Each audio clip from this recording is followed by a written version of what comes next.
my dad, an awesome person. Like, he always helped others a lot. All of a sudden, at the beginning of January 2024, he was diagnosed with stage 4 cancer, glioblastoma. I just want to share the experience which we went through. Talking about my mom, like, she has a bipolar disorder. For last 10 years, she goes into depression for 6 months and goes to a maniac stage in 6 months. So that is the bipolar disorder. Like, she's having medications and all those things, and she was under control. So on January 1st, when I called my parents to wish them a happy new year, they both were coughing, and my dad condition was worse. Like, he was coughing like so hard. So they already consulted a doctor, a nearby clinic, but there was no improvement in the health. Like, he was coughing very hard. So I told them, like, go to a good hospital, get them checked. So the next day they went to a Parimala hospital, which is one of the biggest hospital near our house. It is also known as Saint Gregorius Hospital. So there they went, and they got themselves checked, and the doctors gave some medication. Like, after 2 days after they got admitted, the health improved, the cough went away, and my mom was totally fine. But my dad started speaking irrelevant things. He suddenly, his attitude changed, and also he lost his balance. It was around like January 16th. At that time, doctors said, like, we have to take an MRI scan of the dad head. And I was in Ireland. They said that there's a clot in the brain, like there's a huge mass in the brain, like a clot kind of structure. We have to do the surgery immediately. That's what they told at first. So afterwards, the neurosurgeon arrived. The neurosurgeon said that there is a huge tumor which is growing inside his head, which is around like 6 centimeter. It's a big tumor. So he said, like, why didn't you come to us earlier? Like, we didn't know anything. There was no symptoms, and my father didn't mention about anything. Like, he didn't show any signs. I think he might have some headaches, but he didn't say anything about that. And I'm working in Ireland, and since my mom has this bipolar disorder also, I think she was not able to recognize, like, there was something wrong with him, and don't know the stage, because they have to send it to for a biopsy. Then only they will tell about the stage. But it's a huge tumor. That's what they said. So I thought, like, I said, like, go ahead with the surgery. Like, please do whatever is necessary, like, which is important. So I agreed. I was talking to the doctor, and we agreed to go for the surgery. After doing the surgery, my father's forehead, like, from the front to the back, they opened up. From it was a big surgery, like, and they removed the skull. And afterwards they came. The neurosurgeon came and said that they have removed a huge part of a tumor, and they have not attached the skull. It's not cryotomy. So when they remove the skull and do the surgery, and in my father's case, they removed the skull, but they didn't put the skull back, because they said, like, it's an aggressive kind of tumor before the biopsy result came. So I was kind of an upset. I thought, like, when the biopsy results come, like, I think it can be cured, like, something can be done, because my father was a healthy man. He took care of his diet. He did exercises, like, he followed his diet, and he was a disciplined man. But I don't know what happened, but the doctor said, like, it is worse. I have to go to India. I have to see my father. I have to be with him. So by mid of February, I went there. So after the surgery, my father was able to walk properly, but he needed a small support just to walk. But by the time, by the mid of February, when I reached there, his one side got paralyzed, and he cannot. And there was an urge of going to the toilet. The toilet was a big issue. It was very difficult for him. And my mom was not able to manage, and she went back to the hospital again. So by the mid of February, when I came to India, I directly went, as the flight landed, I directly went to the hospital, and I saw him. And as soon as he saw me, he started crying. He remembered everything. His memory was good. But in between, like, It's kind of like an episode. Like in between, he starts speaking in irrelevant things, but his all the memory was good, and he even remember his phone pin. So his memory was good.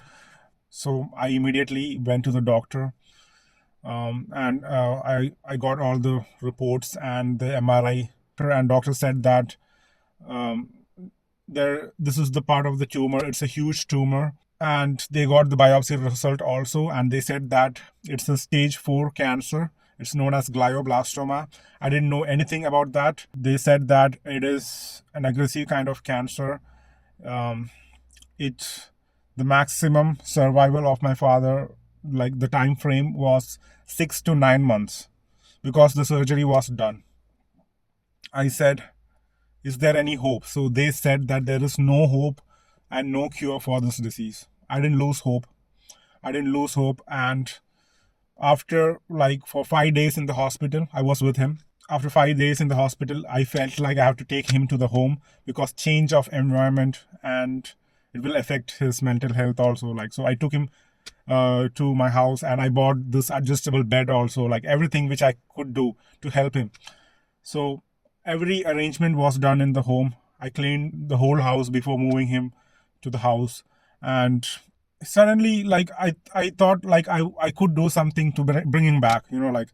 And when he came back, like, we made a proper diet, like avoiding all the starch and sugary stuff and all those things. We tried to avoid maximum of it. And I ordered some curcumin, and the doctors also gave some steroids, and um, chemo medicine. A chemo doctor suggested a tablet called themoside, 250 mg. Like, so she told that to start the medication, even though there is no hope. Like, let's see if some miracle happens or not. So I went ahead and I got that tablet. It's a tablet which we have to take in the early morning before 2 hours having the meal for 5 days each month. And I joined this group, called glioblastoma group, and I got a lot of doctors. I posted some updates about my father, and there were a lot of people who pitched in, and they suggested a lot of things, like give him curcumin and, like, the mushroom extract. I came to know after having this glioblastoma, there is a less chance of survival. Even in the group, like, they were giving hope. It was a positive, like, whichever post we put on the group, they always motivate the people, because there were a lot of people in that group. Like, 25,000 members are there. Stuffs like, this is the progress of my dad. So even I was doing, this is the progress my father, what all the progress which was done was upgraded on that group. And I didn't stop there. I went to regional cancer center. I went there alone because my father cannot travel, because it's very far away from my home, a 2.5 hour travel. I could not take him. I went alone. They said, like, I cannot go and see a doctor without a patient. I made a scene over there. Literally, I made a scene, and I got an appointment with a doctor. I went there, and I showed all the reports and everything. And even they said that even the radiation therapy cannot be done on him because it's too risky, and he's too weak. That's what the doctor said. I started losing hope, but still I was thinking like he would recover. Then I stopped visiting doctors, and I started taking care of my dad. Most of the time with my dad, taking care of him, talking to him. So as he started taking chemo medicine, he started sleeping more. Like, after having the breakfast, he sleeps for like 2 to 3 hours. Then shifted the TV to his room, and everything was going well. And even to the toilet, because I can hold him. My mom was finding it very difficult to hold him because he's a big man, but I could hold him, and I helped him to the toilet. I bathed him. I took care of him. Like, I was doing my best to make him happy and to make him comfortable. But he said, like, there's a pain inside his head, and the head started bulging each day. The head was growing, like the head was bulging and bulging. Like, I I did, and all this time, me and my family never said that he has cancer or he has brain tumor, and we didn't inform him that. We told him that there's a small kind of bulging in the head. it will be sorted, and you will be all right. You will be able to walk again. I gave him positive vibes, like I was trying to make him feel better and better. For 1 month, I helped him, and one day, like, he started, with the less support, he started walking. I saw improvement, and I got hope that he will get better. And we were continuing with the chemo medicine. So the first month chemo medicine is over, and one day he went to the dining table, with the support, with my support, and he ate his meal by himself, because every time my mom was feeding him, but this time he went to the dining table and sat there and had his meal alone. So I felt very happy. But that time I had to go back to Ireland because of the job which I was doing. I cannot take for more than 1 month. I was in India, thanks to my employer who has supported me with all the leaves and all those things. I will never forget that. I said to my father that I have to go back to Ireland. I will be back soon. I was expecting he would live for more than like nine months. I was expecting that. As I left, his condition began worse, and like the condition became bad. He didn't eat much, and the second dose of chemo medicine was also given. He started sleeping more, and he only wakes up just to have some meal or to eat something. I bought a portable commode for him. He was going inside that also, but he was not happy since I left. So I was thinking of coming back again from Ireland. I was thinking of coming back to Ireland, from Ireland to India again, to take care of him. But one day my mom said, like, my dad is not responding. Only the sound of his breath can be heard, like a whistling sound of his breath. That's it. So at that time I consulted the doctor, like, who was treating him, and he said that he has gone into a coma stage. So there are a group of doctors who treated him, a neurologist who done the surgery, an oncologist, a chemotherapy person, and they all said that he has gone into coma stage and there is not much hope which we can do.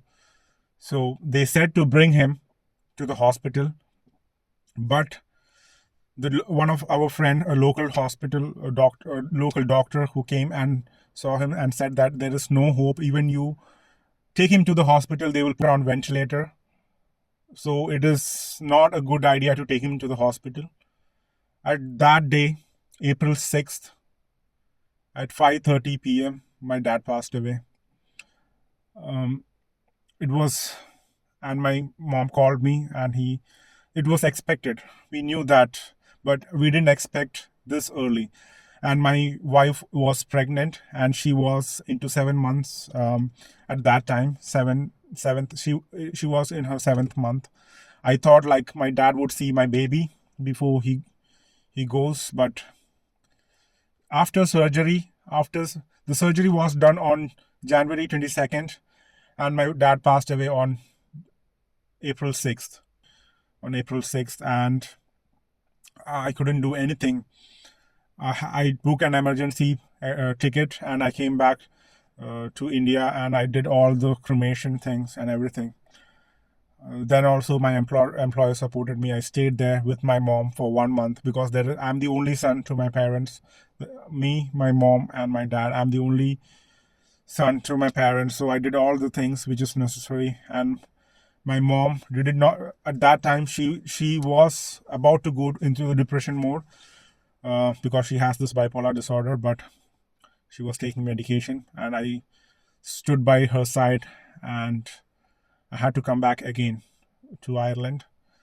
And my relatives, a lot of relatives helped us a lot, and everyone stays near us, like our house. So it was very helpful with the relatives, and did all the ceremony. All the ceremony was done properly.